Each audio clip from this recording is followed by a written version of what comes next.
The cholera epidemic in Haiti is beginning to show up elsewhere in the Americas. Health officials in neighboring Dominican Republic and in the United States have reported their first cases, raising fears of a repeat of the 1991 cholera epidemic in Peru.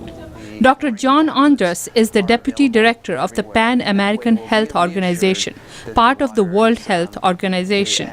The experience of 1991 resulted in some 6 years of transmission throughout the Americas. So we had this epidemic that continued with transmission of cases perhaps at lower levels.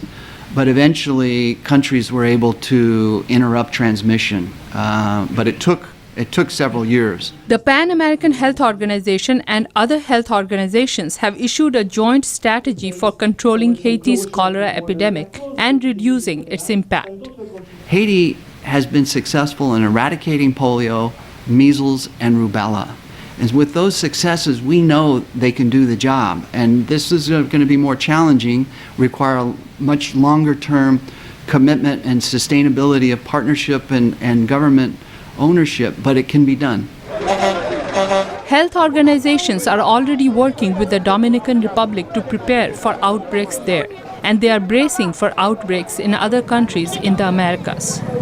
Given the experience of the 1991 epidemic, it is likely that cholera will also spread beyond the island into other countries of the Americas.